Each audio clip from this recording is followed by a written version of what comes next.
I ain't put it up yet.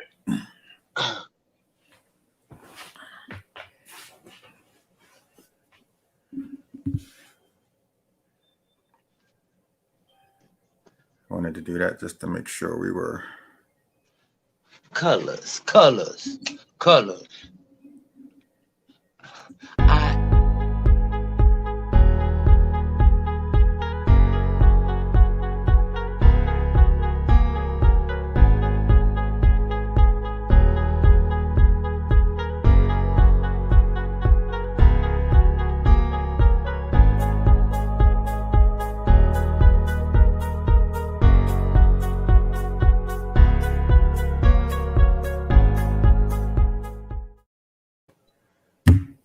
as she puts on her lipstick. What's up, man? Hello. Access granted is in the building. It's your boy, Mr. Antoine. It's your boy, Mr. Antoine. Nina, why are you froze? Nina, I'm here. the hell you froze? I said it's your boy, Mr. Antoine. And Nina, the original party girl. You were really froze for like 5-10 seconds right there. I always be freezing. I swear I'll just be watching you. Back in the building. We survived the snow. Yes, we did. Yeah, we did. Why didn't we? Yeah, we ain't been to work since Wednesday. That's good or bad for you? That's bad because that means no money. I'm an hourly employee at that job. But you have so many other jobs that you can survive at least 10 days, 10 weeks, 10 months without goals. That's the goal. I got you. I did have to go out a little bit in it today, but it was brief. I think I was out for about an hour. I just finished shoveling. Huh? I just finished shoveling. Hold on, let's put that up there. How's that look? That look good? We got all kinds of new looks going on. E Digger cooked this up for me. Oh, shouts out to E Digger. The man, the myth, the legend. Why isn't the YouTube?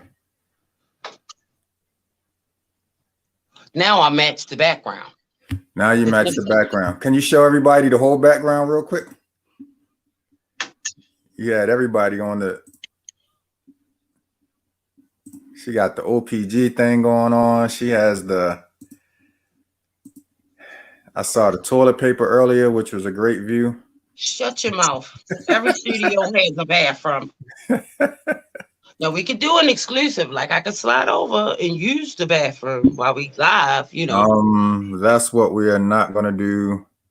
Kind of show is this. That's what we're definitely not going to do because we want our people to remain loyal viewers and all of that kind of stuff. We got a dope show tonight, man. I hope this dude decides to bless us with his talent. Hey, Jackie Lomax, my mama, in the building mama. As always. But what's going on with you? What's going on with you? Me? Nah, not me. You.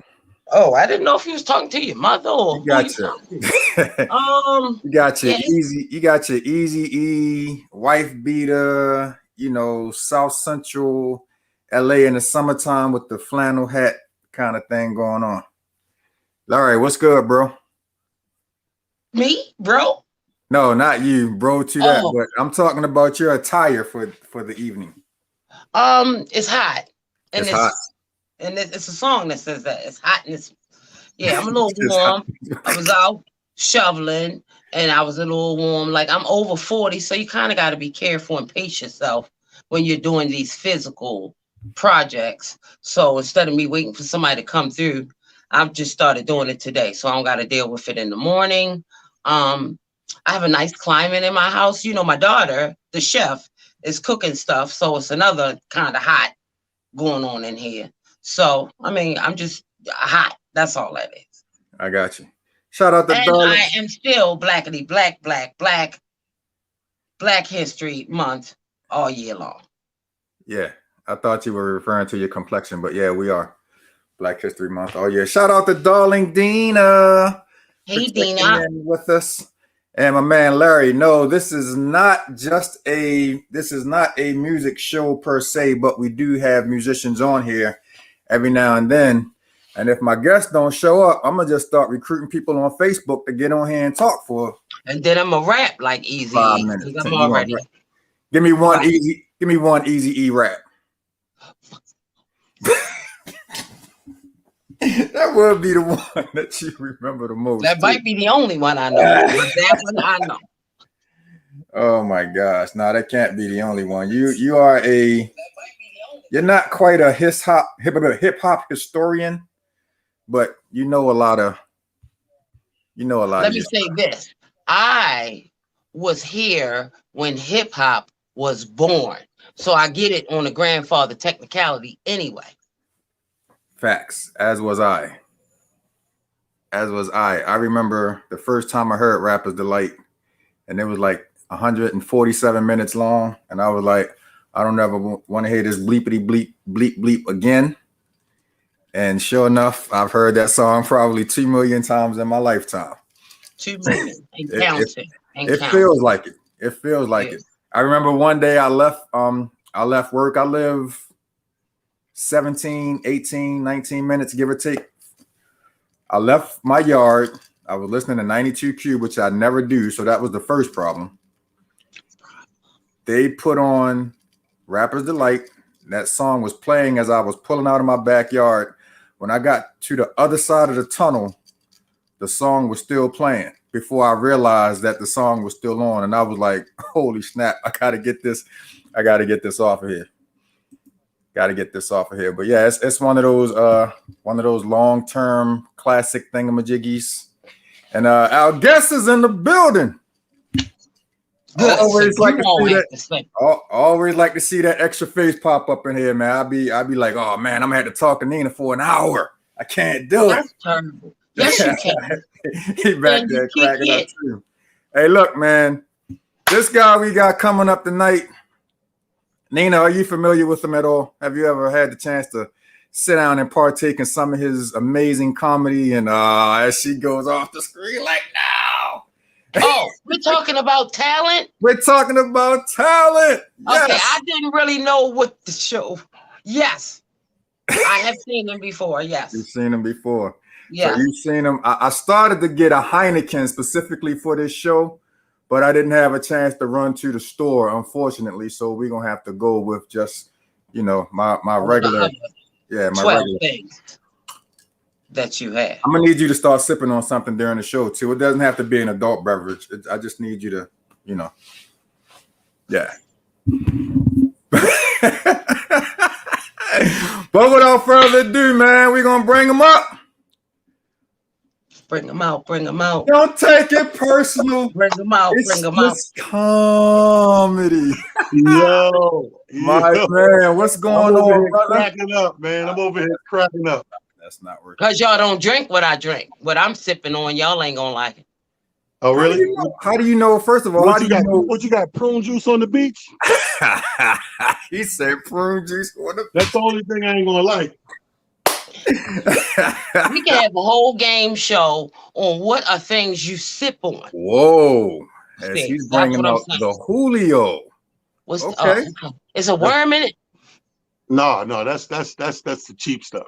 Yeah, that's the Let me tell you something. You want the smooth stuff. I'm gonna put y'all the first hookup I'm giving y'all of the evening is in COVID-19. This is the only thing keep you COVID free. Tequila. Get the good clear tequila. For whatever reason, COVID can't mess with that agave. How do you know that? Because at the week before we did the shutdown, right? Mm-hmm. I'm in the bar for a full 8 days in a row. I don't know they're going to shut us down and quarantine us. I'm just in there and I'm sipping because I'm not working that week. When I'm not working, I drink tequila. When I'm working, I drink Tito's. So I'm drinking tequila straight on the rocks the whole week. It's about an average of 15 to 20 people in the bar, night by night, from Sunday to Sunday. And when COVID hit and the lockdown hit, and I'm not even playing around, everybody who've been in that bar in the course of that week got COVID. from that same week. It's impossible for the hands I shook, the hugs I gave, the kisses, the close proximity, the eating the food, everything, to not contract COVID-19. The only thing that I thought of, and I'm like, why is that possible? I don't have the antibodies tonight, right? So I'm like, why is that possible? But when I thought about it, everybody in there, I'm the only dude in the bar drinking silver tequila. 18 ounce silver. Drinking dark. Oh, everybody drinking vodka and cran, apple martinis, cognac, whiskey, all these things. And the one guy drinking tequila, nothing happened to him. Hey, he really might be onto something here. He really could be. And I'm explain. Let me explain this, because you know where my wife works at, right? So Where? my wife works in a nursing facility. Okay. Okay, so she's around COVID patients 24/7. My wife is a tequila drinker. She drinks tequila like I drink mouthwash in the morning when I brush my teeth. She drinks tequila, and despite and I'm talking numbers that are, you know, astronomical. I can't really, you know, get into specifics, but she's been around it a lot, including I believe 3 deaths last week at her job. And she's like, boom. She just walked in, you know, and I'm telling you, might be on to something, Talent. You really might be on to something. And now that's like in 2 weeks, 3 weeks, it will be a full year where I figured this out, right? So fast forward the whole year, had my tests time and time again, keep taking the test. I got some jobs, some works that make you take the test, it's mandatory and all that. And still the same thing. Might be on to something. So we're gonna call Dr. Fauci tomorrow and be like, look, all of that stuff that you talking, just tell them to drink some silver tequila, and we might. They ain't gonna keep it real. You might as well keep calling Dr. Talent. Hey, we might be able to end this little pandemic, you know, a little bit early, because it's getting. Have you been able to get out and perform much during this time, and stuff kind of starting to open back up for you? Yes, things are opening up. I mean, I actually got to work. Remember, we opened back up around the May time, slowly but surely in New York State. And right in the cusp of beginning of June, myself and a good friend of mine, Ray DeJean in Brooklyn, we got very creative right away. And we went to doing the drive-in comedy. You know, so we started with 40, 50 cars, which is 100 plus people. Then we went up to 100 cars. By Labor Day, we were at 3,000 cars, selling out the Citizens Bank Arena with Live Nation with a Labor Day comedy show in Philadelphia. So we've got creative with this outdoor thing to the point where we've done them all the way up until New Year's. Now, after that, we got a lot of places that are opening up. So when I fly out of New York, Florida is doing shows. Texas is doing shows. Georgia is doing shows. So you got a lot of places, a lot of the main places anyway, that are doing shows. Even in New York, we got our stipulations, but we can work around it. You know, once you get to that 50-person thing where we just got back to, you can work around that with shows. You get a place big enough, social distance, wear your mask, and follow all the protocols, the temperature taking and all that stuff. You know, the artists are taking COVID tests and all that. So you do all the precautions and you can get things done. The hot spot right now with entertainment, believe it or not, is Atlantic City. Oh, I got something coming up there. I got a question because I really want to get into this vibe. Why am I in the middle? Can we make him be in the middle? I feel like I'm interviewed. Nah, because if you would have to leave and come back. We got a couple of. I was hoping that the template was going to work, and I don't want to mess around with that too much. And mess it up. If you pop out and come right back, you'll end up on that side. Right. I mean, she does it at least once a week anyway, so there she goes. Hey, look, man. Bro, first of all, thank you. I appreciate you taking the time, man. Oh, no problem, my brother. No problem. How's everything going? Everything is, man. You know, good and healthy and everything with the family. You know, we dealing with this little snow stuff that's going on here, but you know, we're Maryland and, you know, the DC and Virginia area and all of that. So Are you happy now, Nina? So Yeah. Welcome, guests. Welcome, guests. so we're used to dealing with this. This is probably actually the most snow that we've gotten in about 4 years, 5 years. Yeah. Where you at with that blue cup? Oh, this is one thing. I'm the king. If people follow me, they know I'm the king of merchandise. So It's This Comedy is my brand. One of my brands. You see the cup? This is one of the sippy cups. This is on my hat. I got hoodies, t-shirts, lighter, flash, mask. What's a mask? I was going to ask you how I could cop one of the hoodies, man. Definitely. Oh yeah, you hit me up, man. I ship it to you and everything, bro. Okay. Everything got towels, everything, man. There's so much merch in here, you lose your mind, man. If you like coffee, you drink coffee like me, got coffee mugs, everything, beer mugs, shot glasses. It's real over here.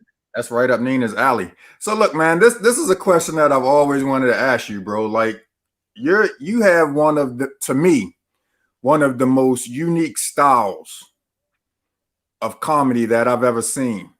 Right. Did you make a conscious decision when you started this that you were going to have that smooth, laid back style, or are you just basically up there being you, and it's just the way that it comes off? No, that straight was an accident. You curse on this show? Absolutely, man. Say what you want to say, bro. I was scared shitless. Okay. So if you know that I'm scared, then the voice makes sense when I started, right? Yeah. My first TV appearance happened to be Showtime at the Apollo. Man, I'm already scared shitless because the reputation of the Apollo, right? Yeah. So I'm in there. So let's say when you say you're scared shitless means like if something goes wrong, you can boo-boo on yourself, right? So I'm feeling like that already. Then I get there. Let me paint the picture for you. This year, MC Lyte had the hit out Roughneck. So I look at the order of the show. There's a guy, a friend of mine, comedian from Dallas, Texas, called Derek Ellis. So the order is Derek Ellis, MC Lyte do 2 songs, then Talent. So I talked myself into feeling a little less nervous because I said, you know what? At least I'm going to be following them feeling good about seeing MC Lyte. They should be in a good mood because they just got to rock with her. And so I'm sitting backstage. They introduced Derek Ellis. They booed the shit out of Derek Ellis. Boo like the rafters. You know what I mean? And they pull him off. Right, they pull him off. The producer goes out there with a microphone like, whoa, whoa, whoa. You can't boo him. He's not a contestant. He's a guest. He's a guest comedian. Yeah, show him some respect. They get his whole spew. We're going to bring him back out, try it again. They bring him out a second time. They boo him harder. Yeah, of course. So I'm like, I'm a comedian, so they're not feeling comedy today. But I tell myself, T, relax. At least MC Lyte is going to make them feel good. I'm standing by the guy with the speaker and the headset. And he goes, okay, we're ready for MC Lyte. And you can hear on the walkie-talkie come back through and say, we're going to need 15 more minutes. MC Lyte's not ready. Throw the talent nigga out. I said, oh. So now I'm being thrown to the wolves following the double boo. The double. Double boo. A boo-boo. So I'm so scared. My voice got this shaking. I'm like, I go to say how y'all doing. I'm like, how y'all doing? Like it's real, like laid back and soft. And they give me a little whatever. And I'm like, yo, and I do my one line that always gets a chuckle. Once I get a chuckle, I jump in there. Yeah. And I was like, don't take none of the stuff I'm about to say personal. It's just comedy. And everybody starts giggling, and then I go. And that's 7 minutes, I get a standing ovation. And I leave. Now, you think that's a good thing, but I go out back, and I'm still about to shit on myself because even though a good thing happened, that's how much nerves I worked up and adrenaline. So I sit on the stoop back there for about a good hour. Like I didn't do good, but I did great. It was my first TV tape, standing ovation at the Apollo, and that was the start of working everywhere. Nobody could deny me. Wow. I always wanted to ask you that, but this is the funny thing, bro. So like when we have celebrity guests on, always get myself prepared by watching something. And I was actually right before we came on watching your set at the Laughaholics, the little joint.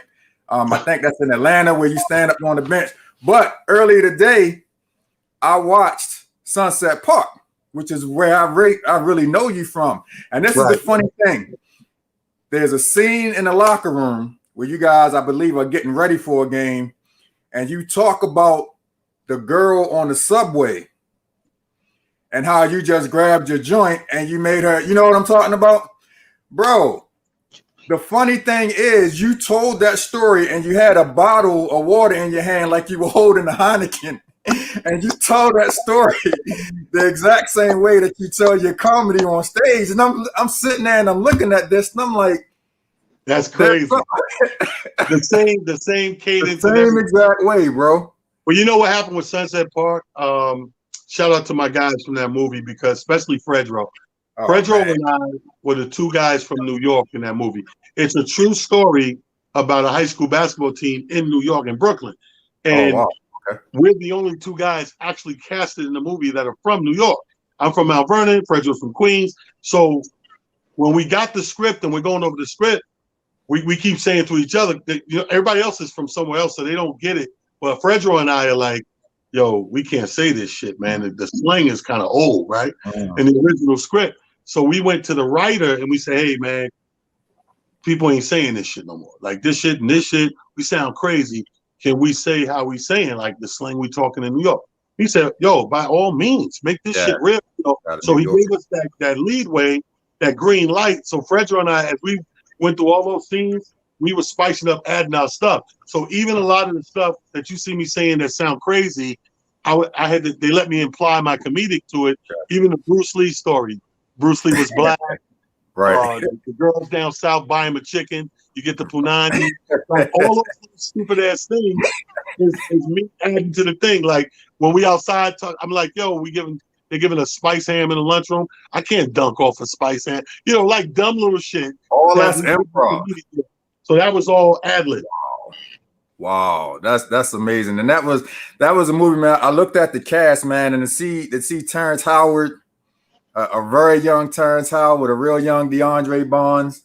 What's her name? Rhea Perlman. Rhea Perlman. Man, I was like, man, this is a heavy little cast y'all got going on here, and it turned out to be a pretty good movie, man. And the one thing I liked about it is, unlike most sports stories, the team didn't win at the end. You know what I'm saying? It wasn't one of those glory days, you know, one of those thrill of victory, you know, moments at the end where the good guys always win. You got and it kind of, to me, when I used to watch it back in the day, to me, you guys losing that game kind of told me that they were leaving something open for a possible part 2 to that movie. Was there ever any thought to possibly doing a part 2? I'm sure it was. In Hollywood, they're good for that. They're good for wanting to leave it open-ended because they see how much money something makes, and they make a conscious decision whether, you know, we'll keep it going or not. You know what I mean? And I think that was on the burner for a while. And the director, Steve Gomer, went on to do some big things. The writer, Seth got busy with like back-to-back movies. Shout out to Seth Rosenberg, because the movie he did directly after that, he casted me in that as well because we hit it off so good. And he liked to work in Sunset Park. There was a movie called The Brothers Kiss, and he brought me in to work with John Leguizamo, Rosie Perez, Nick Shinlin, Michael Rappaport. It was a star-studded cast, and little old me with almost Neil experience got to be in there. John Leguizamo is my man. I love him in all his movies. My favorite movie of his is Empire, the joint where he's like the drug kingpin, man. That movie, he kills that movie, man. How about Rosie Perez? Where's she at now?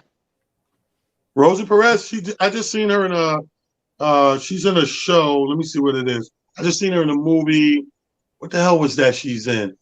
I just watched her. Brand new movie, just came out like maybe 2 months ago. Where she plays, what the hell is this movie? She plays something in it, but it was a good movie, motion picture. So she's still working. You know what I mean? She's still doing, and I've seen her host one of those new game reality shows. Oh, really? Nice, Yeah, but good. he's behind the scenes. Everybody's A lot of working. these people, they transcend into directing, producing, and writing and stuff. Even comedians. Yeah, even Okay. comedians. Like when you look at, Eddie Murphy. Eddie Murphy went from Mm. just being in front of the camera to being behind the camera to producing. Like even this thing here, this was Eddie's production, Coming to America 2, getting it all back together and casting all these comedians and stuff. Look at Kevin Hart. Kevin Hart, he got shows he executive produced and host. He got Heart of the City. He got the radio channel, LOL. So that's the end game. The end game is obviously ownership and starting to be the proprietor. And because you got to transcend from in front of the cameras to start. You do that obviously to pay bills and to learn the system. It ain't no different than stand-up comedy. If it like when I got into stand-up comedy, immediately I was interested in knowing, how do you promote this thing? How do you market this thing? How do you produce this thing? Because I want to put my own tour out there. I don't want to just be on somebody's tour and they Right. pay me $1,000 when I can do the tour and make $100,000. Okay. That So makes just like writers, like songwriters can make just as much money as a performer. Is it the Exactly. same thing there? Exactly. Like in music, the songwriter, he gets the royalties. He got the, you know what I mean? He has the rights to that stuff, and he's going to make the most money. That's why you see a lot in rap, more than anything, a lot of those groups break up because one member in the group is a producer or a writer. And when he gets his money, is different than the money they get. The cuts are different. So a lot of times there's internal beef, you know what I mean, with each other. So it's like, what do you do? It ain't until they get older where they understand the business side of it and stop being mad at each other. We ain't got to talk about Drew like that, bro. Baltimore's own Drew Hill. Hey, look, I had a chance to see you live. I can't remember. I want to say like maybe 4 or 5 years ago. You were here in Baltimore at the Comedy Factory with one of my favorite people, man, Ed Lover. My cousin. Your cousin. And I didn't realize until that day that y'all were related, man. That is my dude, man. Like all the way back to Yo MTV Raps and Who's the Man. That is my dude, man. He's a legend. He's an icon, man. They pushed more music during that generation and that era. You got to realize that was before we had any national, much less international, any national hip hop presence. When we first started making the videos and everything was local. Like your region had its local channel. This one had a local channel. MTV Raps was the first national and international thing where your video broke on air, bro. They watching you in London, the islands, Germany, Japan. You know what I mean? It's MTV. It's everywhere. And he did something dope that night. He came out to the introduction, and I don't think people realize how much of a legend that dude was. So the round of applause wasn't what it should have been.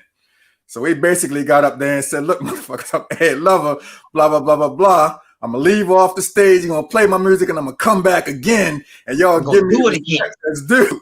And when he came back the second time, boy, we almost blew the walls off that joint, man. I was like, yeah.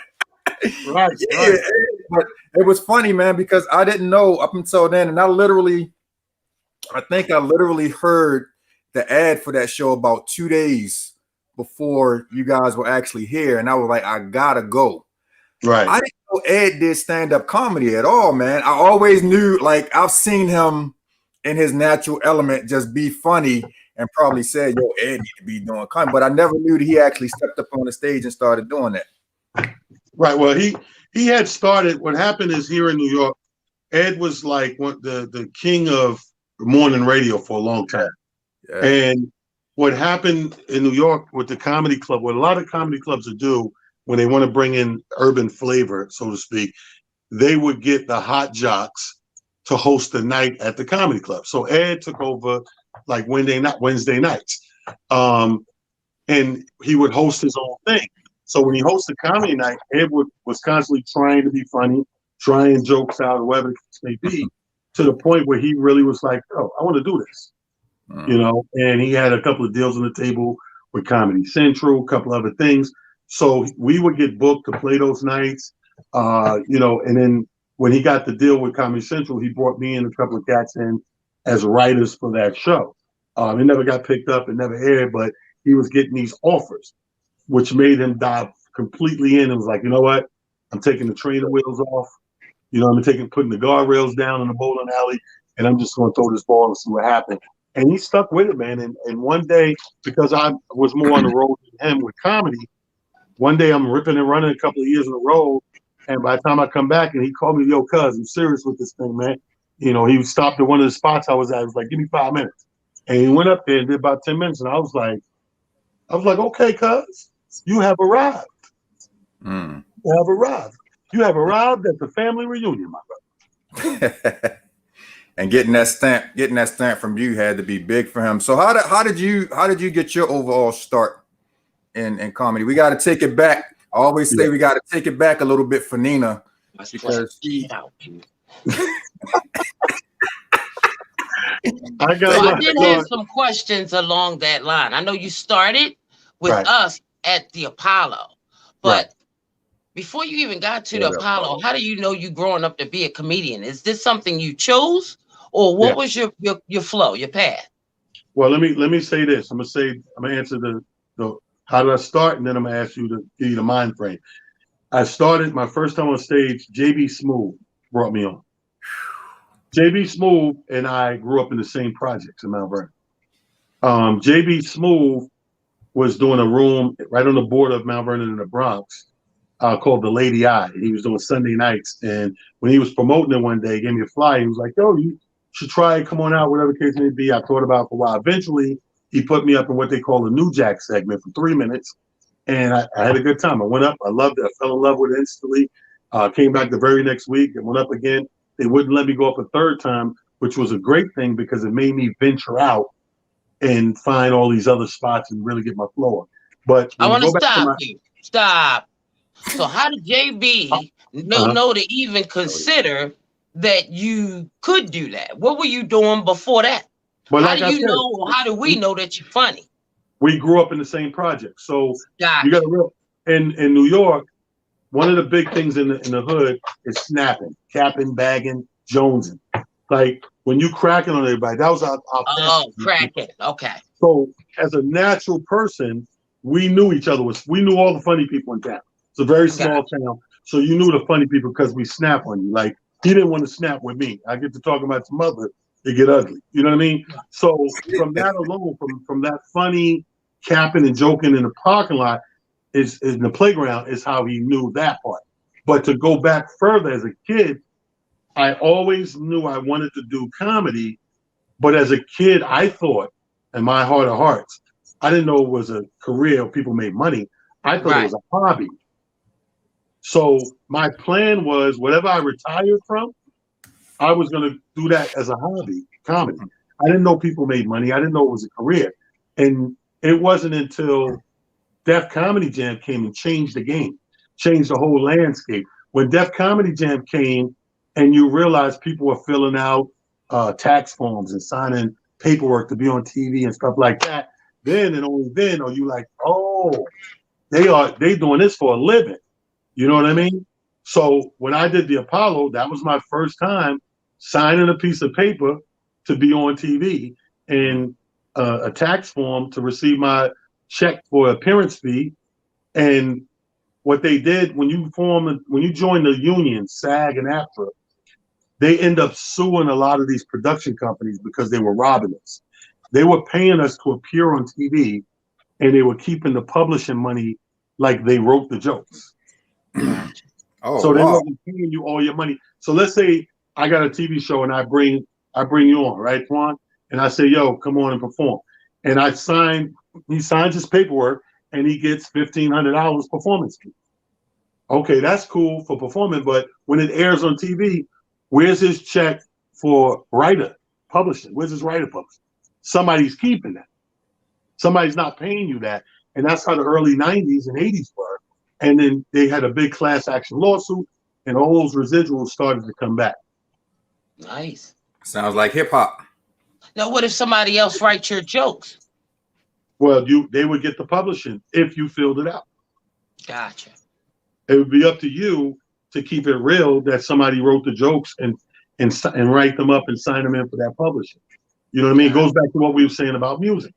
The people who write the stuff, they're going to get the publishing. You know, the people, and the same thing like hip hop. People were stealing their publishing at first.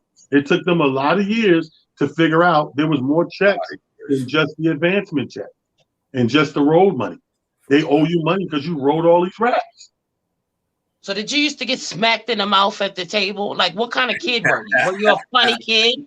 Were you in class getting in trouble because you were a funny kid? Well, I'm a real black kid, so I got smacked in the mouth in a few places. Anyway, right. On GP. Because it was Tuesday. Just because my mother wanted me to remind me she was black. So here's the thing. Yes, I was a funny kid. I was a class clown at times.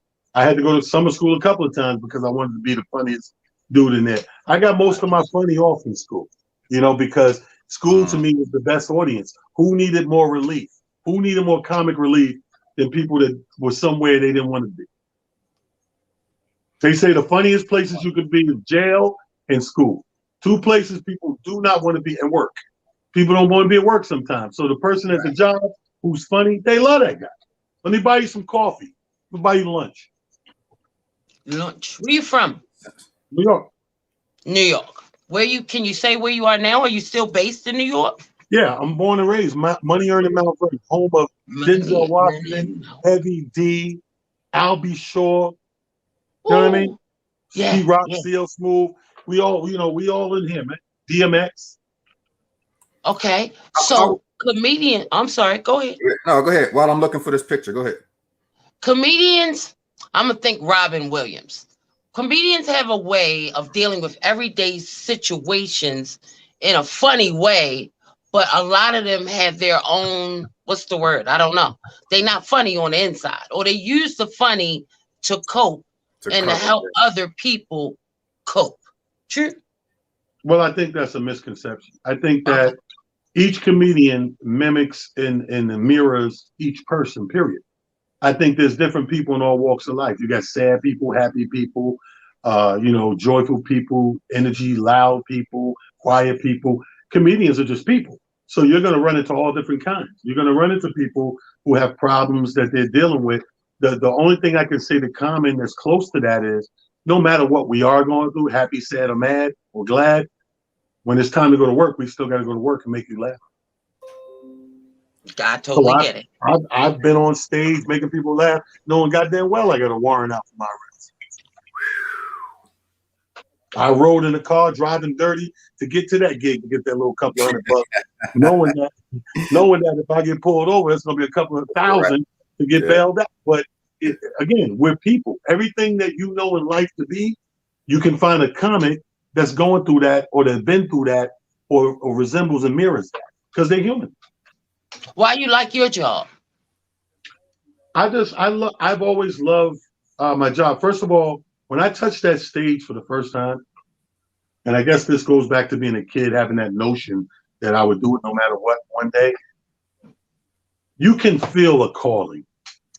I think anybody, no matter what it is we're talking about, they can feel their call to do something. You know, when I was growing up, we had ministers, reverends, and preachers that would tell you all the time they was called to do it. Then as I become a grown man, I started meeting ministers and preachers that just went to school to do it. They were no longer what we call ordained per se. Yes. You know what I mean? It was just a job, a profession that was lucrative to go into. I think I look at it the way most people look at it. Once we got past the new millennium, the 90s or whatever, it's like politics and like being in the legal system, being a cop. You start off with the right intention. You know what I mean? But then when you cross that gate and you get through the threshold, you see how much money you can steal or make. All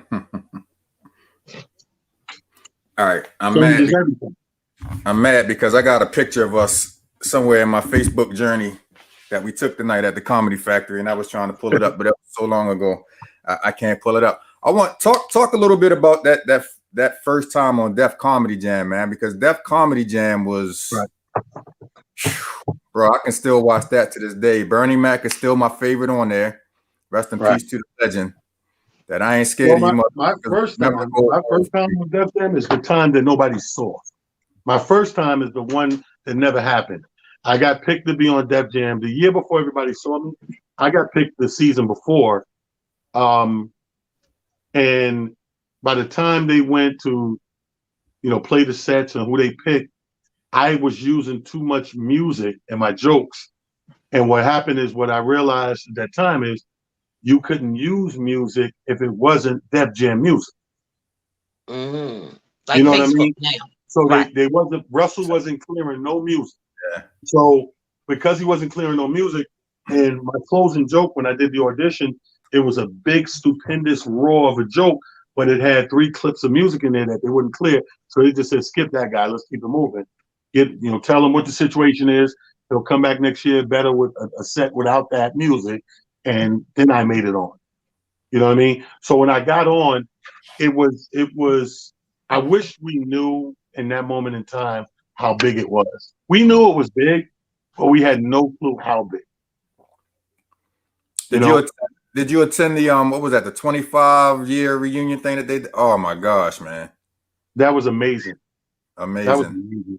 It was amazing to be a part of that and be in that room. And a lot of us comrades haven't seen each other in decades.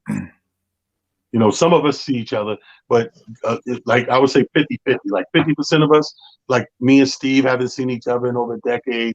Chappelle, Mark Curry, it was a bunch of us, man. Eddie Griffin, it was a bunch of us that we didn't see each other, but then you got me and Adele, we seen each other. Me and Cheryl Underwood and Melanie Camacho, we seen each other. You know what I mean? Cat Williams. How old are you, if I could ask? I'm 51. How old are you? 51. 5'1". 5'1". That's my height. That's my age. She said that's not. And I'm 6'6". I'm sorry to hear that. You said 6'6"? Yeah, he's taller than me. He taller than you? Oh, okay. Yeah. Okay. It's funny because when I saw them at the Comedy Factory, when he and Ed were taking pictures afterwards, he was sitting down and dude was like right here. I'm like, bro, come on, yo. Yeah, I'm 6'6". Yeah, but on that 25th anniversary of Def Comedy Jam, man, it was great to see all of those people come back. And it was. Funniest part to me was a part that definitely was all ad-lib. I don't know what was going on with Dave Chappelle and DL Hughley. Hilarious. Man, I went and watched that back like 5 times. It was so hilarious. That was funny. And imagine, when I looked at it on film, it's funny on film. But if you would have seen there, unedited, that whole thing was so much bigger and so broader. And you just when I tell you could not stop tearing and crying, and it was, you're right, it was all real, organic shit happening with him and DL, and it was messing with Joe in the audience and talking about Joe sing something else other than pussy. Yeah, and it almost felt like the producers were trying to tell them to come on, or the directors was like, "Come on, we got to keep it going." And they was like, "Look, yo, we gonna do what we doing. We good. We got this." That was amazing. That was hilarious, man. So, what else have you done, movie wise? Since then, Sunset Park was the first one. I did A Brother's Kiss. I did a movie called The G Chronicles. I did With or Without You. I did Fugazi. I did My Brother. There's a couple I'm forgetting right now. Yeah, what was the one with the white boys? Brotherly Love, huh? What was the one with the white boys? With the white boys, White Boys in the Hood. White Boys in the Hood, yeah. That was a Showtime special. We shot 1 full season. It was like Def Comedy Jam, except with white comedians who were known for ripping urban audiences. You know what I mean? Like, these were special white guys who had that thing that could come into a black room or an urban audience and rip it, like, make you forget their color and just go off their funny type of thing. So that was White Boys in the Hood. And you said Brotherly Love. Is that the movie from Philly with No, Brotherly Love we shot that the Brooklyn joint. The Brooklyn. Okay. The Yeah, Brooklyn. Attica Torrance was the producer, writer, and director of that. He's a Brooklyn. As a matter of fact, he has now he got these books. You know, his book Brooklyn Bread. Okay. So Brooklyn Bread, a 90s Brooklyn, a very good book. But this is like his third adaptation. He's an author. He's a director. The brother's dope, and that was his movie, his baby that we played brothers. We were the two lead characters. So, you know, between that, Brotherly Love, My Brother, Brother's Kiss, them was 3 movies right there. With or Without You was dope. That's with Cinda Williams and a bunch of people in there. JB Smooth in there and all that stuff. So that's a movie I tell people all the time, you got to see With or Without You. Yeah, we just had Cinda on. What was that? Like 2 weeks ago, Nina? We just had her on like 2 weeks ago, and continued prayers to her and her family as she's dealing with the situation with her mom, man. Definitely. Man. Yeah. Go ahead, Nina. Who are you? I know you're a comedian. I hear you're an actor. You got any more comments? Oh yeah. I actually thought his real name was radio personality. Yeah. You know, I do that. Producer, director. Now, you know, I got all these podcasts that I do. So, you know, I'm a podcaster as well. You know, but stand-up comedians in the forefront. You know what I mean? I put that in the forefront. My son, 28 years old, in his 3rd year stand-up comedy. In his 3rd year. Oh, He's on his how many 3rd year. years do you have? This year, July makes 30 years. Oh, congratulations. Salute, Thank you very much. Wow, 30 years. Congratulations on that. Hey, let me ask you this, man. This might be a little touchy subject because I don't know how well you know this person, but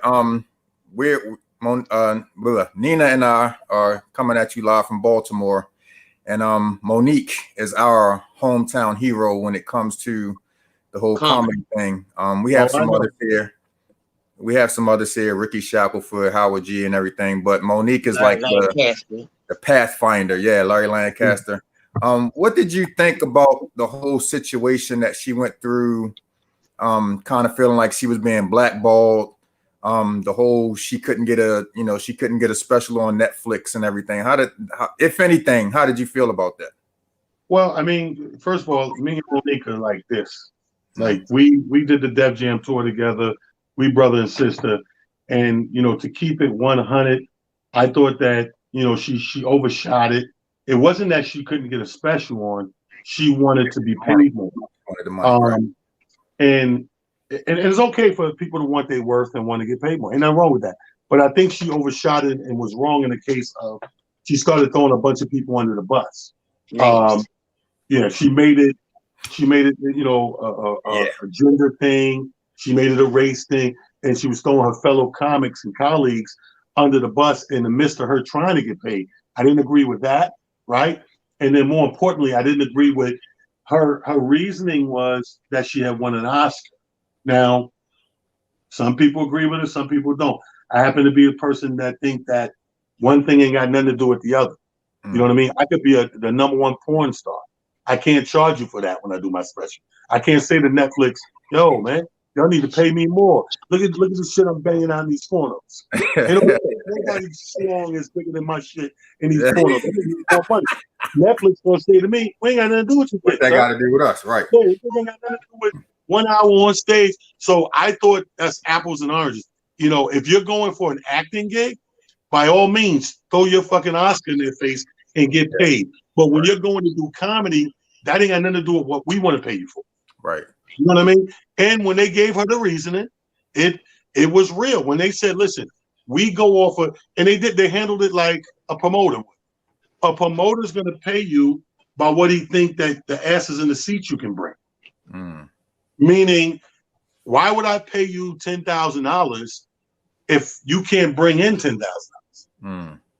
If I'm going to pay you 10, that means I'm thinking you're going to bring in 20, 30. It makes sense for both of us now. Yeah. So if I put the 10 down on the venue, give you your 10, and I made 10 out of that 30, everybody's happy. Money. Yeah. But you can't want 10 and bring in 8. That's a great point. She feels like Baltimore in her presentation. she feels like black women in Baltimore to me. So I commend her for standing up or opening up a conversation that I feel like it should be had across the board. I think because she is a black woman, sometimes it could be perceived as an angry black woman. So sometimes people see that first before they can get to the rest of the point. Well, you got to be careful not to be angry. That's the whole thing. And I feel like her tone, black woman right there. See, if here's you the hear thing. her, she Optics are sings. everything. Yeah, but I don't think optics are everything. Perception is everything. Right. You can't get on stage and ran out and you call this one a faggot, this one's a faggot, this one's sucking, this one's that. Well, again, now we're getting into things that don't have nothing to do with this thing. If I'm gonna have a debate with you over anything, we have to stay in the realms of that thing. The minute you jump out or I jump out of that realm, it becomes a different thing. Like there was a time back in the day when we were working on an HBO special called Snaps. Tracy Morgan and myself got into it, right? And Tracy Morgan and I got into it in the studio because we're in there snapping, trying to come up with snaps. Your mother this, da, da, da, like we normally do. Because he was losing, he felt to go personal, and stab me with something he knew that I was going to, get passionate about, which was my kids. Oh, everybody knew I hadn't seen the kids in a while, been on the road. You don't care about your kids. You just said, fuck your kids, all of that. So now we done went somewhere we wasn't even at. Right. And that's my point with Monique. I'm not saying that it's nothing wrong about what she was trying to do. She took the wrong route in going about it. So here we are. I think people have people for that. I feel like because it's her, I feel like she could have had another team of people in her negotiations, like a more business template. Sometimes you have to take yourself out. Good because point. People already have preconceptions of who you are and let them people sit at a table and work it out for you. That's a great point. You're absolutely right there. And that's one of her problems in the recent years is Monique's a very emotional animal. And here's the thing. The guys that she dealt with, the last two husbands or whatever, it seems like they're talking more through her than she's actually talking herself. When I tell you, I know me and Monique, when we first went on the road, we had always got adjoining rooms and always left that middle adjoining door open because Monique was homesick of Baltimore. She loved her Baltimore. You remember she had the comedy club and everything. Yep. You know what I mean? Monique loved Baltimore. She wore that shit on her sleeve, eat, sleep, and drink B-more. B-more can never deny Monique because she was what Heavy D is to my little town. What Mount Vernon is, Heavy D is to Mount Vernon, because Denzel's a bigger star than Heavy D, but he didn't wear Mount Vernon on his sleeve. Hev did. So when you talk to anybody of any stature or any know-how that's a grown person in Mount Vernon, they're going to say, he's our born son. Our first son is Heavy D. The late great Heavy D is our first son. Oh, what about Denzel? Big star. Yeah, we love it. We respect him. We claim him. But Hev got the crown. Yeah. And now that's why I don't know that he's from there because he didn't claim it like that. But see, to her credit, I understand what she was trying to get across. By all means, there is never nothing wrong with somebody trying to get the best for them. Nothing wrong with that. All I'm saying is sometimes we can go the wrong way and go about it wrong trying to get it. And by no means do I say this about dudes when it comes to chicks. If you want a chick that I got or a chick that wants me, don't use me to get her. Go get on your own merit. Don't go over there and go, oh, you fucking with talent? You fucking mad bitches. Why would you do that? Right. That's whack. You mean to tell me you had to go snitch how many bitches I got so you could get her mad at me so you can get it? You shouldn't even want that pussy, you son of a bitch. Yeah. No, I don't want no scrubs. So if you were a singer and you were here with us, we would say, is it possible for you to drop a line? Because you're a comedian, is it possible for you to drop a story, a funny story? Oh, Lord. Or something stand-up-ish? We might be here all night with that. I'm sure he got stories up the wazoo, man. We might be here all night. Well, let me tell you something. A story that stands out and it was a shocking moment for me. I was playing Miami. Shout out to Marvin Dixon, comedian in Miami. He had this 3-night run in Miami that was the best run in the country in the late 90s. So I'm in Miami doing my 3 nights. Now, what they didn't tell you was because the strip clubs were closed on Sunday, all the strippers come to the comedy show on Sunday. So you're there Sunday, Monday, Tuesday. So Sunday is their off night or whatever. But you think they dress up, they doll up. So you're just thinking it's regular Miami women. And I had this opening line that I used to say, you know, the problem with black people is we don't have enough unity. And I'd be like, can we have unity tonight? And people come, yeah. They always get applause. Yeah. I was like, all right, cool. Ladies, pull your titties out. And the room would usually bust in a fucking laughter, right? But this night, the first 5 tables pulled their titties out all together at the same time in unison.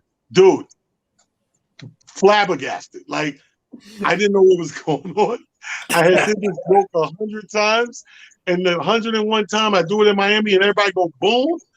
And I'm like, yo, you know me, I'm, you know, some people go crazy over crack cocaine. Areolas is my crack, right? So I'm like, yo, Areolas. and shit comes up, boom. I think I was stuttering during every joke that 45 minutes I had. Because I'm like, what the fuck just happened? And I was just messed up the whole night. And, you know, I talked to him afterwards. He's like, hey, man, you seem a little, you know, disheveled. That ain't you, man. You usually boom, boom, boom. He's like, well, don't worry. The strippers go back to work tomorrow. You'll be fine. I said, the strippers? I wish I knew they were strippers. I could have dealt with that. I'm thinking these are damn church ladies. I feel like I violated the Baptist community. You know what I mean? Crazy. I actually saw something live like that with Snoop when they were on the Up and Smoke tour back in the day with him and Dr. Dre and Eminem, man. Snoop told him to pull him out, and I was on like the 4th row at this time, and I turned around, bro, and it was just like 5 rows of nothing but breasts, and I focused on the show before I totally that crazy. And then turn around. And then here's another story. I was in Arizona, and they have this the Celebrity Theater is one of those theaters in the round with the circle stage that spins while the show going on. And you know, there was a comic who was showing pictures of some girl's chest, you know, her titties and shit. So all us comics are downstairs in the dressing room, like, oh, nice. He was like, yeah, she here now with her husband. And I was like, what? She was like, yeah, y'all want to see the titties in person? Everybody's like, yeah, why not? He goes, peeks through the curtain, a couple of those. She tells her, excuse me, to the husband, I'm going to the bathroom. Comes down there, and he just make her whip her titties out. And he's playing with the titties and sucking the titties right down in the green room while the husband's sitting up there. Do you know I will never get married because of that? What?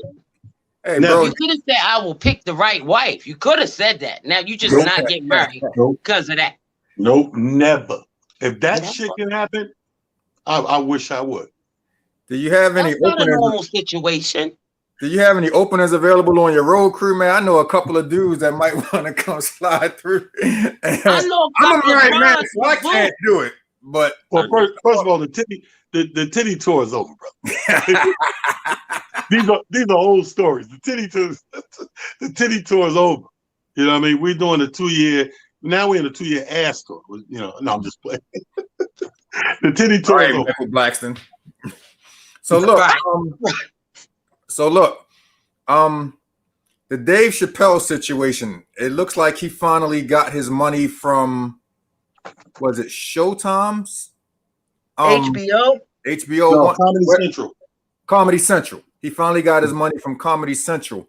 I looked up to him so much back in the day when he walked away from that, because you know, when you have that money sitting on the table, and he walked away from a lot of money sitting on the table, it's hard sometimes to say, okay, I gotta sacrifice the money in the small frame to look at the bigger picture, so to speak. And he knew, because of the work that he put into the Dave Chappelle show, what his real value should have been, and Comedy Central wasn't trying to give him that value. Would you have done the same thing in a situation? Would you? No, I don't. That wasn't really a big thing for Dave. for average guy like everybody else, probably is big. Yeah. But for Dave is what I call, there's artists and then there's artists. Dave is like the Jimi Hendrix of comedy. He's an artist. So his artistry and his creative control is everything to him. Where to some of us, we want the good contracts, the lucrative contracts, just to be in a good position, whatever. So we probably would have compromised in that situation or either gave in. Dave, what happened with that is not that he walked away because they couldn't agree on money. His people's eyes got big. When you see $50 million on the table, you almost can't believe it. And the people who was in charge of signing what he wanted them to sign, they got greedy. And they knew how important creative control was to Dave, and they still signed it away. They signed a contract that he didn't have ultimate creative control. And Dave would have took creative control over $50 million all day. But when it came to a head where they were having issues of, we want you to do this skit, he's like, no, I'll do that later. No, you're going to do it now. And they started doing that tug of war power, and they whipped the contract out like, we run shit. Blew his mind because he really thought in his heart of hearts in his contract that he had power. And when they pulled the contract and went line by line, he realized his people signed that power away. Right. So he walked away from whatever remainder was owed. Now, I don't even agree with how he went about getting it back or whatever, but I'm happy for him. I'm happy he got it back either way.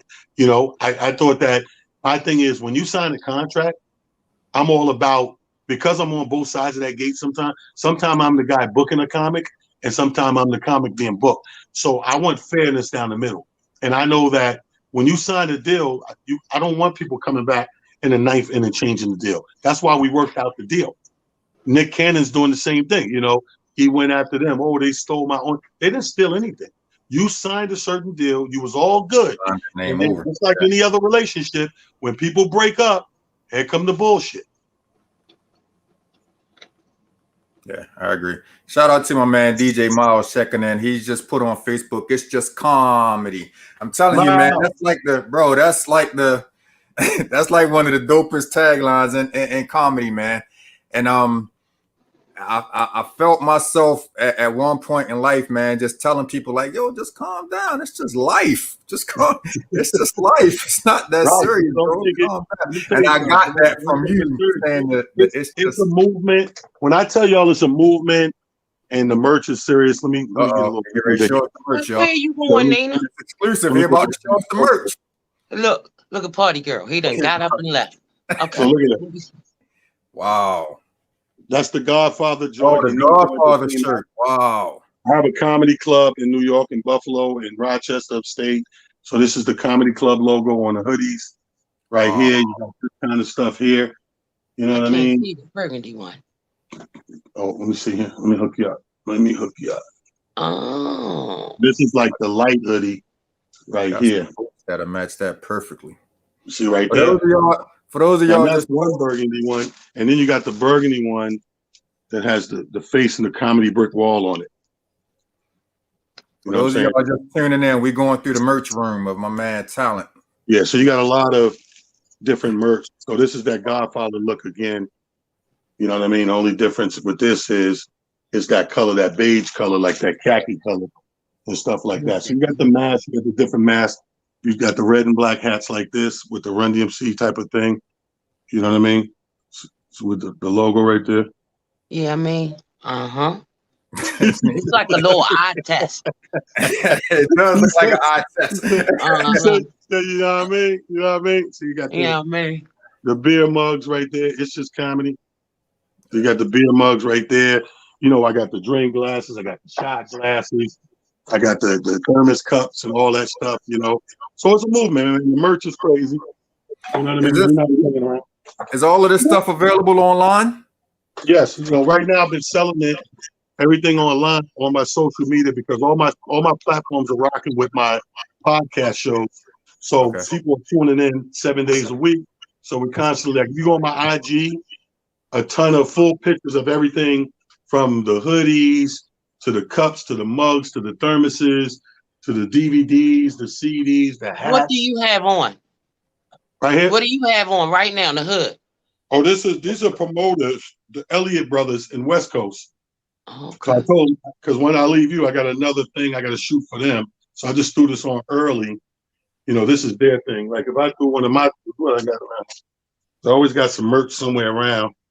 You know, I got the hoodies. Where's the hat at? So I got the winter hats, right? This is a winter hat. It's this comedy winter hat right here. Skull. I like winter hats. Scully. We got, a- Yeah, I you like know, that though. I like the design. You know, we do the Scullies down here. we got the Yeah, Scully, we we got everything, man. The club joint. So we got to keep it moving because you know this is my 30th anniversary is this July, and then the following year the brand turns 30 because the brand me a year into comedy. That's how the brand got known. That's how I got on television, and people started to know the brand. So the brand turns 30 next year. This year, July, I turned 30 in comedy. I need you to get a deal. I need you to get a deal with Heineken, bro, because I swear, Already every did. time you get my man. I signed That was the first people I signed with. Okay. Let me tell you how long I've been doing business with Heineken. MySpace was out. I love MySpace. That I was did. the first social media thing that did the advertising on it. So they would pay me to run my page and have the Heineken advertising and stuff like that, and to hold it on stage and post all those pictures and stuff. That was the very beginning. That's what's up. Because I don't think Next year with tequila. I got a couple of tequila companies on deck. They'll think I'm playing about this COVID thing. They hearing me promote that, so I'm talking to three tequila brands right now. There's a matter of fact, there's one out by you, a black woman, first black owned in DC. I saw that. Yeah. So I'm gonna be talking to her this coming week. So COVID happened, and you had to focus a lot of your attention on your things that you can do digitally. World opens back up. Will you be more lucrative because you sealed this process down while we were in timeout, or what changes? Yeah. Do you have to go back to stand up at all? Well, I mean, I'm never going to leave stand up. Okay. Thank you. Stand up, you never leave stand up because stand up is the one job you can literally do until you're dead. Everybody can't say that about their work. You know, some people have to at some point stop. And stand up, you don't. Whether you're dead, you would have to lose your voice, or you know something detrimental would have to happen to shut you down. That's the bread and butter. You never let that go. It's like an artist. You know, they make their real money after they drop a record. They make their real money touring concerts. That's the same thing for a comic. We get a weekend at the Improv, a weekend at the Funny Bone, a weekend at the Helium Comedy Club. You do those. It's 52 weeks in a year. So I'm making 10 grand on a weekend at the comedy club. And it's 52 weeks in a year. You tell me what's up. You locked and loaded. And it's no age cutoff with comedy. You can be as old as you want. Right. Good thing. Good thing. I'm proud of you. I'm really proud of you. I like when we're successful. It's not like hip hop where as soon as you turn 40, you're supposed to be on a downward spiral and they don't want to rock with you no more. And, you know, not realizing. But they should transform. Remember we just talked about earlier? Knowing that, if you go into something knowing that, the problem with music is the artists can never see the demise. That's the problem. The reality and what they see are two different things, like looking through a broken prism. But if you smart in business, any business, I don't care what it is you do, there should be some sort of transformation from level to level. So in acting, what do we say? This guy was in the front of the camera. Fast forward 30 years, when you look at certain movies, it's now directed by Adam Sandler. It's now produced by Adam Sandler. It's now directed and produced by Morgan Freeman. You know what I mean? When you looked at before Bernie Mac passed, Bernie Mac name was in production and direction. He had rights to his own show at that time. When he started, he was just acting. By the last season of the Bernie Mac show, he was producing it, he was directing it, he was writing it. So when you do your motivational speaking, who is your audience? Like, do you get a chance to talk to teenagers or a room full of wannabe comedians? Is it a such thing as a room full of wannabe comedians? Yeah, absolutely. If you go on right now, the hot thing now is the Clubhouse. So in the Clubhouse, all those young cats that you be mentioning that want to learn and want to know the history and all that stuff, they stay in those rooms talking to, because anybody stops through Chris Spencer, Kevin Hart, Kyle Grooms, like Tony Woods, all these comedians pop through there and start these conversations. And they learn so many jewels get dropped, by hanging out in those clubhouse rooms, stuff like that. Then you got people who call you out to do motivation speaking. You might be talking to a high school full of kids, one day. You might be talking to, recovering addicts one day. You might be talking to paraplegics. There is no limit to what people call you to do. I just talked, last month, My Brother's Keeper. It's an organization here in New York that Obama started. My Brother's Keeper, they got mentorships where they bring on all these kids up in these rough inner city communities and keeping them on the right track and directing them through college instead of the prison pipeline. So you got to speak to all these types of people. Yeah. What do you tell them? I tell them, shut the fuck up. Sit down. Check. And stay the fuck out of jail.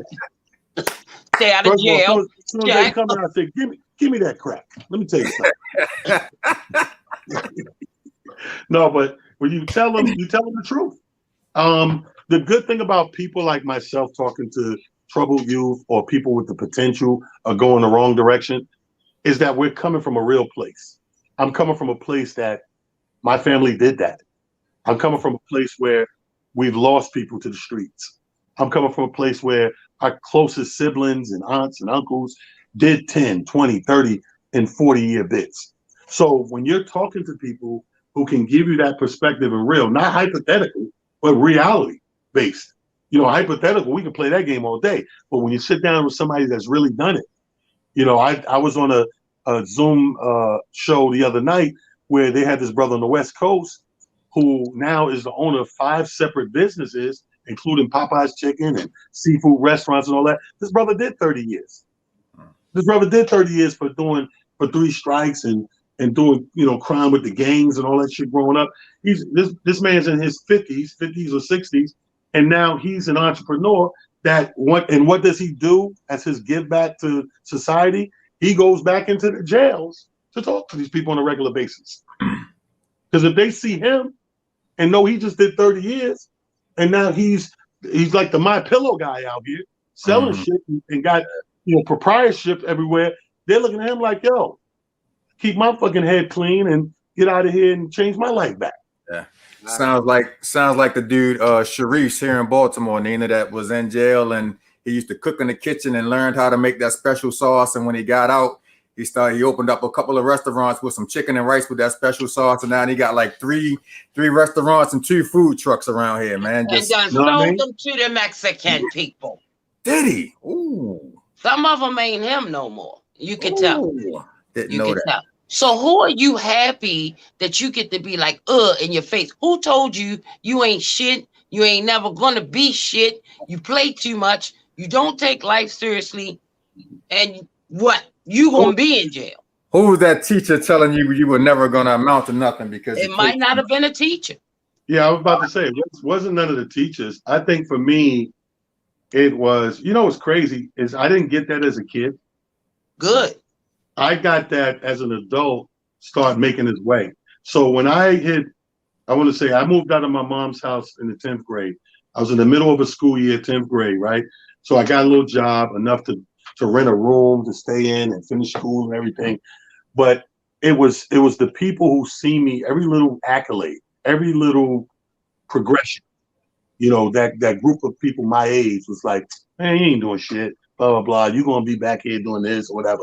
And the same thing with comedy. Got into comedy, man, you ain't shit, blah, blah, blah. You're going to do it. And then people see you on the movie screen. Oh, you ain't shit. But each time you get another accolade and a notch on the belt, those numbers start to dwindle a little bit. Because some people that doubt you, when you get another notch, start to fall off the doubt and now want to be a bandwagon rider. You know what I mean? So let's say you start at the age of 21 with 1,000 haters. As you go along, that number of 1,000, that group, that cluster will start to dwindle off. Problem is, over here you get another cluster forming. Right. So with each level, it's always there. It's always there. It's the scale. Yeah, the scale don't stop. So as you get rid of some haters, you're going to be gaining haters. So it stays the same. You got to put the blinders on like a horse. There's a reason they put these shits on a horse, so they don't see shit going on left and right. They just see the eyes and the prize. We see eyelashes. That's what I got 17 people that started hating on me when I shared the flyer that you were going to be on tonight, bro. They were like, "Why he get caught?" Wow. Yeah. See. So that's how it is. That's how it is. Bro, that's is. why, like, my thing is, it's hard sometimes. We know the circles we move in, and once we learn the circles we're moving in, we know them. We have to move accordingly. That's what goes back to us talking about Monique and Chappelle. We got to move better. We got to know how to move. We know the circles. Once we know them, we know how to navigate through them. It's like a quarterback looking over his lineman. He see the fucking blitz coming. Peyton Manning say, "Fuck that, Omaha." He's about to fuck you up. Omaha. Who are these people we speaking of? You know, he admitted that the only thing Omaha means is that I'm about to snap the ball. We thought that it was some intricate, and all Omaha meant was snap the ball. Funny. Yeah. But look, we have some people on our Facebook Live that's inquiring about how they can get sweatshirts and other merchandise. Everything. Okay, well, Radio, podcast, info too. It's very simple, people. My email is my name, talent@itsjustcomedy. So it's simple. It's my name and my slogan. talent@itsjustcomedy.com. On the email, I could, if you need me to on email, shoot you some pictures of merch, I could do that. Or you can hit me in the inbox on my Instagram, which is Talent the Comedian. All one word, Talent DA, like the comedian. Talent the Comedian, one word on Instagram. So you can do an inbox there. And It's Just Comedy on Twitter. My Facebook is King Talent. But email, best way, talent@itsjustcomedy.com. And I'll send you the merch and show you what we got. Tell me about your podcast information. How do we find you there? Well, I've got a bunch of shows. And what I do is this. Let me show you. I like the show and tell. Hold on a second. Show and tell. So I'm about to show you right here. See this setup? Okay. So this setup here is I'm on 7 platforms at the same time. Whenever I go live, which is every day. I'm trying to be like you when we grow up. I got the Instagram going, the Twitter going, and 5 Facebooks at the same time. And let me give you the rundown of what I do. I start off with Monday, Motivation Monday. Motivation Monday, I do 11 a.m., get people riled up, give you something good to think about, deliver that spirit like this so people start their week. You know what I mean? And then at 1 o'clock, Monday through Friday, I do a sports show called The Box Seats. You can see it on Humor Mill. You can download that, or you can see it on all my platforms at 1 to 2 p.m. Monday through Friday. Tuesday, Wednesday, Thursday, 10:30 a.m., I do a show called Divided States of America. And it's more of a political news-based show where I'm slapping shit on the wall, news stories that happen, that people, because our people are on a different time zone when it comes to watching the news. You know what I mean? A lot of people are not news buffs. They got so pissed off with the news, they want it. So I give it to them the best way we can understand it and know if we want to know about it or not, right? That's Tuesday, Wednesday, Thursday, 10:30 a.m. Is that a serious conversation that you're having? Okay. Yes. Friday, I do race debaters at 6 p.m. Friday at 6 p.m., the race debater show is me and a guy named Amir Sealy. He's the brother from the late, great NBA player, Malik Sealy's brother. Right. So me and Amir, we get on and we throw things, race topics, different race topics. Like we talked about this past week, Black privilege. You know what I mean? People act like it don't exist. Oh, privilege is there's no monopoly on privilege. You can act privileged and be Chinese, no matter. So we talked about that. We dealt with that. Friday and Saturday nights, I play music on all my platforms, and it's called the Bump and Grind Cafe. All that good slow jam music that we used to play in the parties and all that, I do that for a couple of hours Friday and Saturday night. And then finally, how are you doing that? Are you sitting like with your laptop picking songs, or what are you doing? Right here. Okay. You know me. Boom. Gotcha. Controllers and everything. Okay. So it don't play. I got the speaker right there.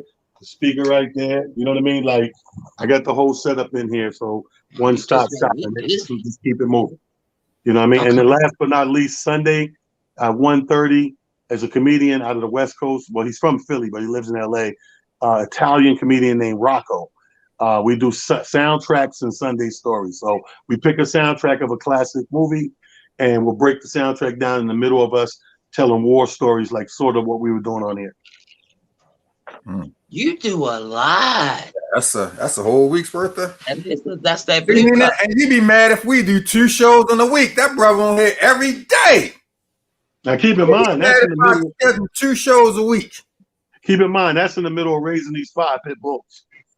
I thought you was getting ready to say 5 kids. I was going to be. Oh no, 6 kids. For real. For real. Okay. I thought he was too. I thought he was. 3 boys, 3 girls. But you're kind of done raising them. It's one left. They got to get through school. Everybody is in college or going. Wow. Gotcha. That's what's up. That's a lot. Right, so before we let you get out of here, man, I need one Biggie impression because you kills it. Give me one Biggie impression, bro. Come on. No doubt, nigga. Bad boy. It's like my nigga Puff said, more money, more problems. It was all a dream. The back of the club, sipping my wetters will you find me. Back of the club, back of holes, my coos behind me. Man, question ass kid, blood pack. Slow down, son. You're killing them. You're killing them. Look, I got my hair cut last week, and the guy that was cutting my hair behind me, he sounded like that. I'm like, oh my God, is he all right? Boy, you got that. You got that nasal, that whole Biggie nasal thing. I know people like that. That's like that. Yeah, in I know real quite life. a few of them.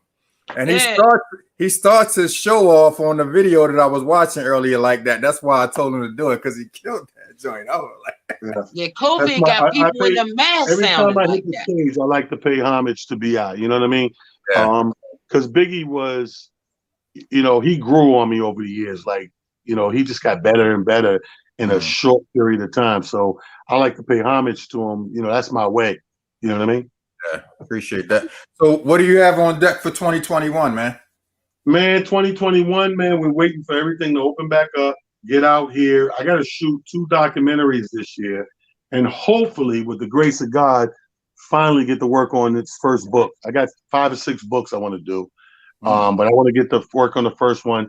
Thank God for the pandemic, because the podcast stuff was scheduled to just be starting right now. So I'm coming up on a whole year of it, because it pushed that to the forefront. You want everything shut down. So now I got these 2 documentaries. It's just comedy documentary. And I got, Get Your Black Card Revoked documentary that I want to get going. We're scheduled already to shoot that in July and August. What haven't you done? Had sex with a blind girl. Have sex with a blind girl. I haven't made love to a blind girl yet. She wouldn't see it coming, bro.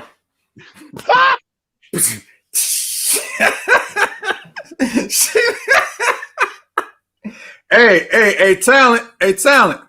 Hey, bro, you can have that one for free, bro. You got what for free? What made it so funny is she put the thing over her eyes, and I said what I said, and you said she wouldn't see it coming. You can have that one for free, bro. We won't even charge you. I don't want no residuals. I don't want nothing. You can have that. You bro. will never be my agent. There you go, making a bad deal up front. I'm gonna find out 10 years from now that was effed up. You're fired. It was my line. All you did was lower your hat down. He knew what I meant. Hilarious. Hey, you gotta tell him what happens when he comes to Baltimore. Go ahead and tell him. Oh yeah. So next time you what's come your to favorite food? Yeah, that's a good question. We can start there. What is it? Seafood, baby. Seafood. I need some crab legs, some snow crab legs, some scallops. You know what I mean? Seafood all day. That's him all day. We got something for you. Yeah, he can come to my house. A company card. He can come to my house. My wife right. makes a mean crab boil, man. You can come here and get the crab and the shrimp and the corn and the sausage and all of that. He didn't say none of that. But look at his face. He likes all of that, though. I mean, you know, anything you got the seafood, you got me, bro. No, Yeah. no bird, no meat, seafood. Okay. We got you, Phil. Like Yeah. for real. Yeah. If you're in the area, when Yeah. the world Yeah. opens back up, you back on tour. I Please can't wait. reach out to us so we can spoil you for a We day. got a couple little spots. We got a couple little spots we can, you know. We're gonna have to put you on a Deal. budget. The budget gonna have to be like $50-$60, man. We No, can't, it's not.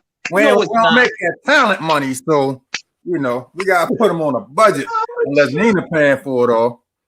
It don't matter. I got it Right. like that. I'm speaking that lucrative profitability and prosperity Okay, into well, my you got life. me too. I will be able to You got afford me too. anything he wants to eat.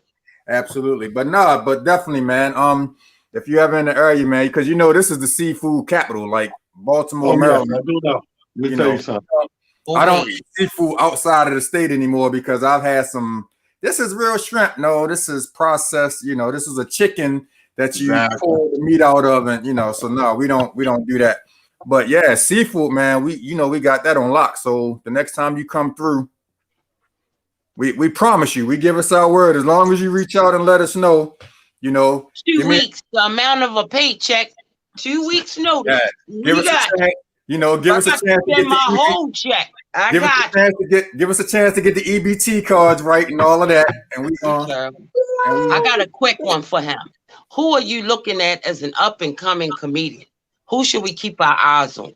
Nina, the original party girl.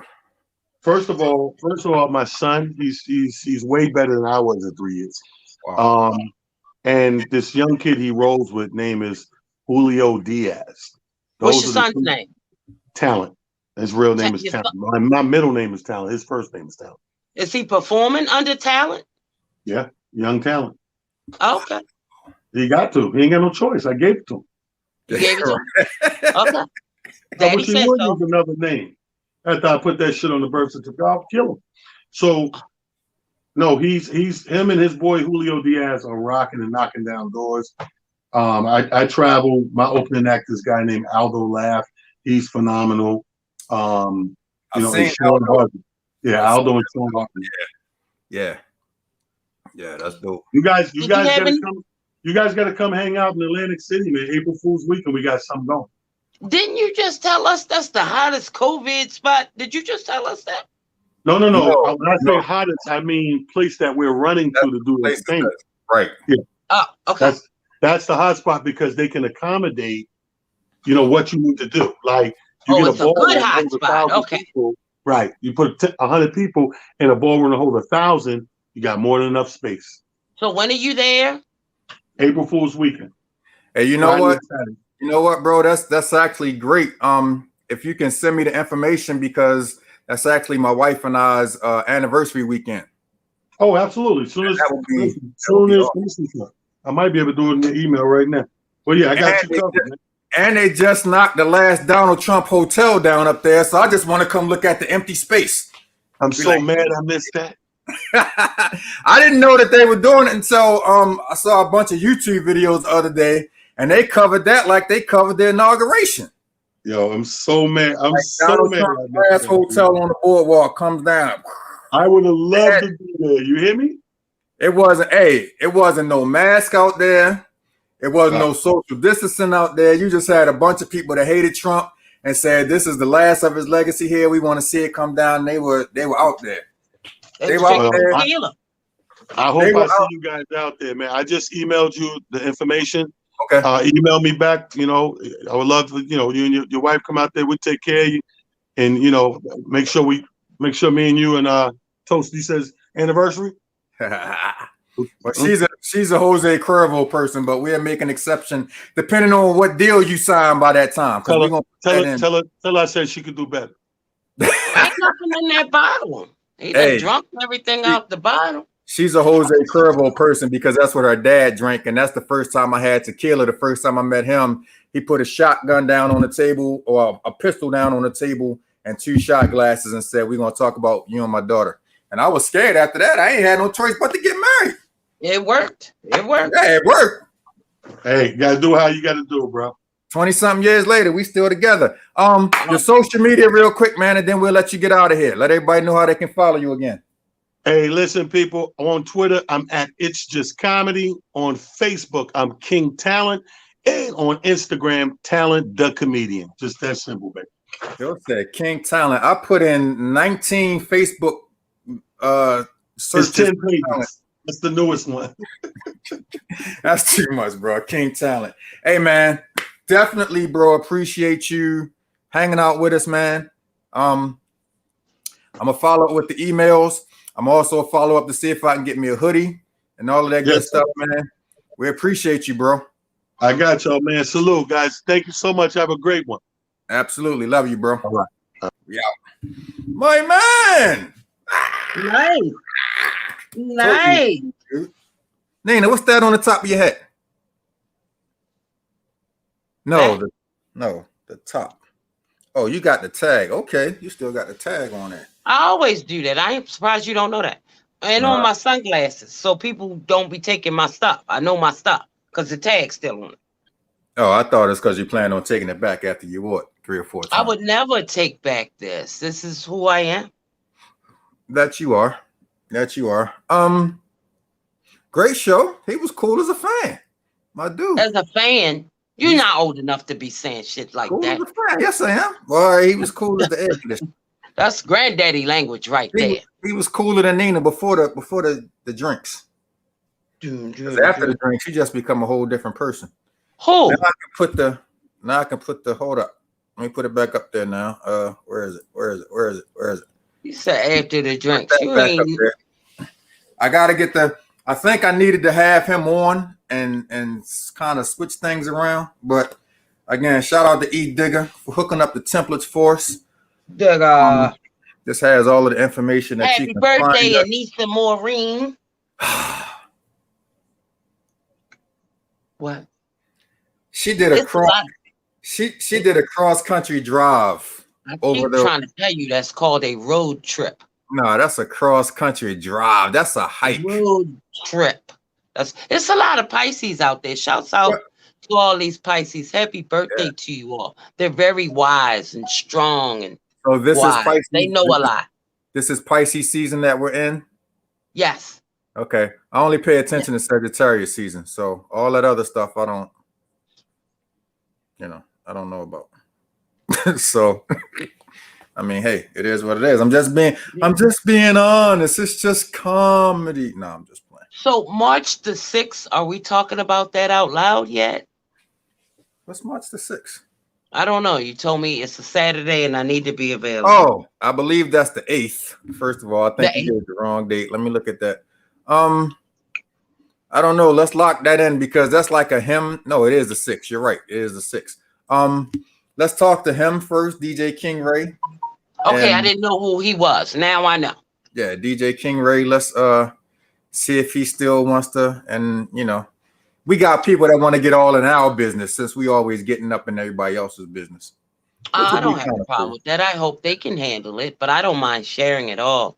I was like, bro, you sure you want to talk to? No, I was like this. I was like, you sure you want to talk to Nina? And he said, yeah. And I was like, okay, well, yeah. He knows Nina. He knows you. I am an auntie fan there. He is on the 12th. I'm in Columbia, South Carolina, with the big, not a big, but as big as it can be, house festival situation. Damn, you touring now? You doing tours and stuff? Not as much as I should, but I'm very cautious because I'm feeling like eventually travel is going to be restricted or based on the inoculations that you've had. So I want to move around now freely while I can. Here she go using them big words, inoculations and and all that kind of stuff. But as a matter of fact, I know he's at work now, so I'll probably reach out to him tomorrow just to lock that in. Ray? Tommy don't got no job.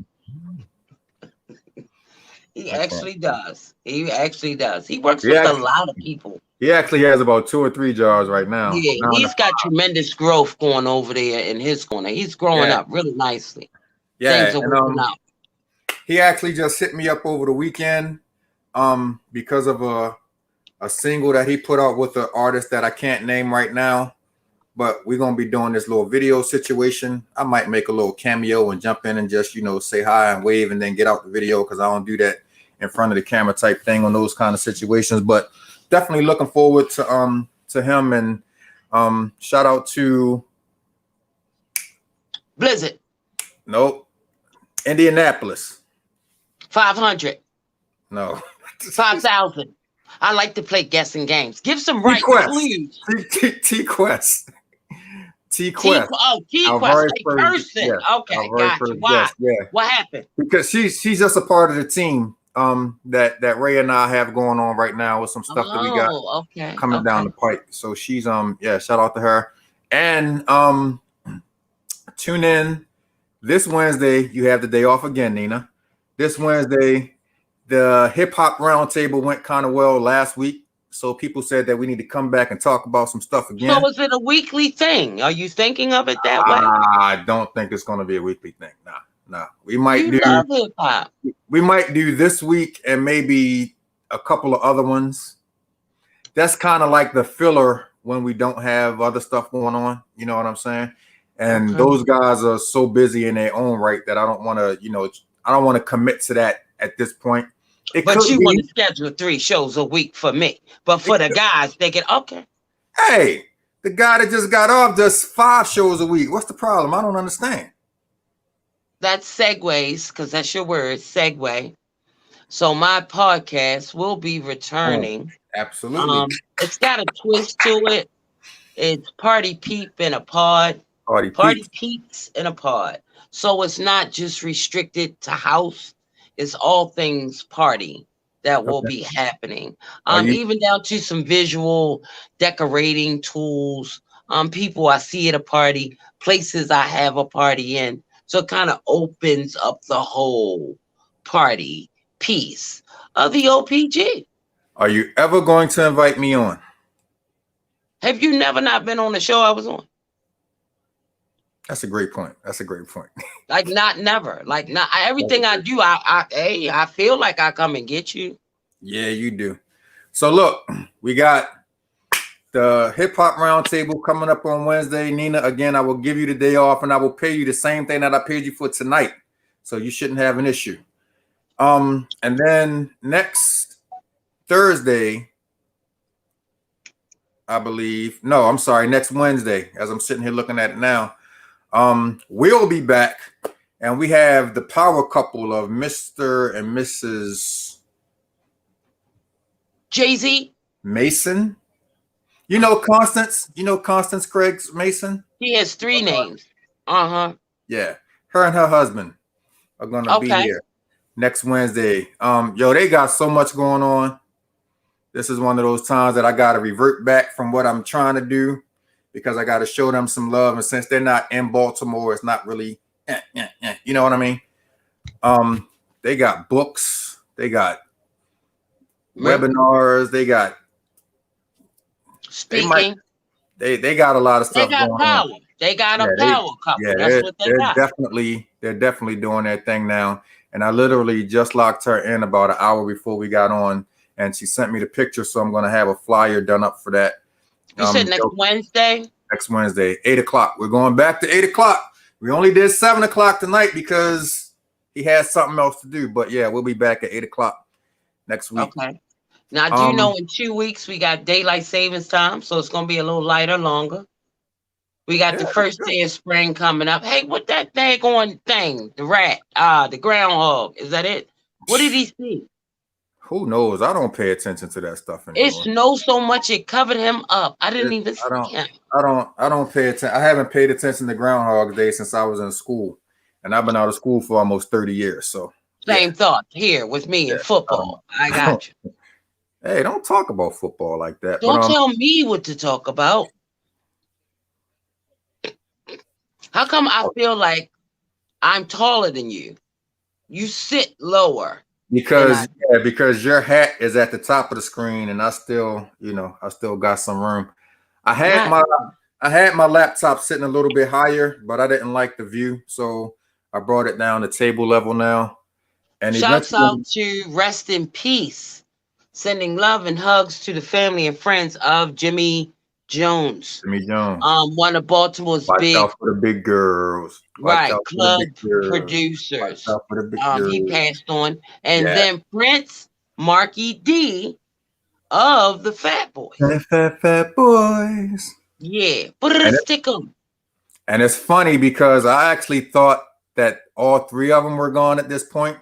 So now, yeah, it was three of them. That was three Fat Boys. Oh, of the Fat Boys. One. Yeah, Okay.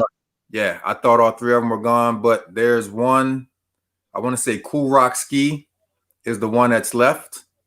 Okay. Because it was Buff, Prince Marky D, and Cool Rock Ski. So stay tuned because we might have Cool Rock Ski. We might grant you access, and you didn't finish. You didn't close out with the finish. I did like this. You didn't see any of the symbols tonight. Like none of them. I was trying to get it for you. I might see if we can lock Cool Rock Ski in. But on March the 1st, we do have,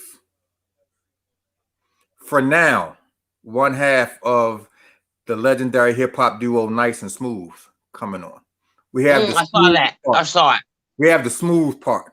Right. I'm gonna see if we can lock the Nice and Smooth in, but for at least for that night, we got the smooth part coming in. 10-4. So 10-4. yeah, either way, whether it's both of them or one of them, that's gonna be fun. So, Peach, is that a cell phone cover? Oh, never mind. It is a cell phone cover. Oh, it's not a skin. So I just got this. That's really handy. That helps you not lose your phone or misplace it.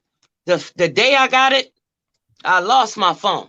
Shouts out to Salt and Pepper for locating it for me and babysitting it for me overnight. Hey, yo, appreciate you, Pat. Yo, you said this helps you not lose your phone. The day I got it, I lost my phone. The minute they put the thing on, an hour later, I lost the day. So, but it's all good. So now it's a square. I got this so I can add a locator to it. I have a locator that is in the phone, a locator outside of the phone, and I have 4 other locators, like on my keys, on my headphones, on me. Really, I should have put one on me. But yeah, I'm trying to keep everything together so I don't lose nothing. Oh, and shout out to Darling Dina. She said the groundhog saw his shadow. Thanks, Dina. Point, so what does it mean, though? When he sees it? I was about to say, at this point, I don't even know what it means anymore. Ask Dina. That means Dina, we got more winter or less.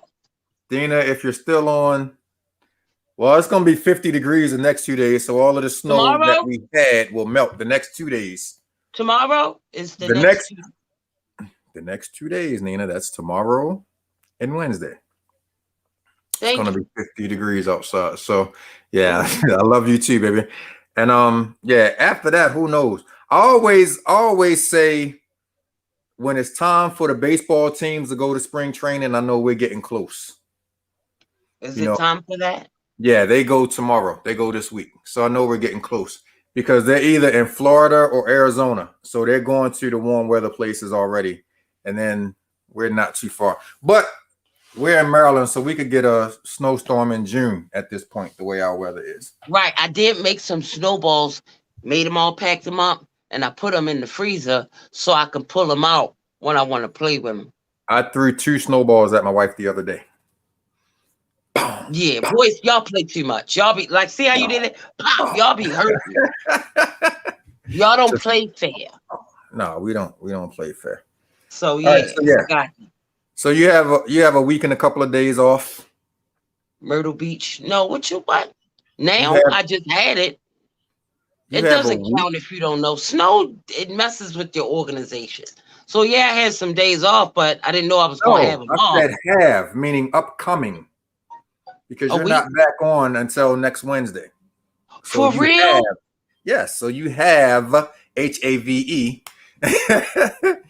a week and a couple of days off. If you and Joe want to go elope or, How you going to plan my days off? That's that privilege they was talking about, black male privilege. No, that's that hoping that I have that. Okay. We'll see what we can do for you. Let's see what we can do. All right. So you got anything else before I get out of here? No, Love you like I'm clicked over. Now I know I'm on vacation. I'm good. See you next Wednesday. Love you like a play, cousin Shorty. All right, man. Again, thanks for everybody that tuned in with us on Facebook Live, YouTube Live. And again, continue to stay tuned, man, because I got some stuff that I'm working on, man. You never know. We might just have Monique on here. I do never know. So yeah, I like Monique. Get it, Twan. Get it. Get that access. Do what you do. That's what we do. All right, man. We out of here. We'll see you guys. Well, I'll see you guys this Wednesday at 8 o'clock for the Hip Hop Roundtable. Nina will see you at your next event. And I'll see you at your next event. I was like, I haven't heard that in a while. That's what's up. Yeah, yeah. All right, sis. Take Love care, you, everybody. All right, we out. See ya.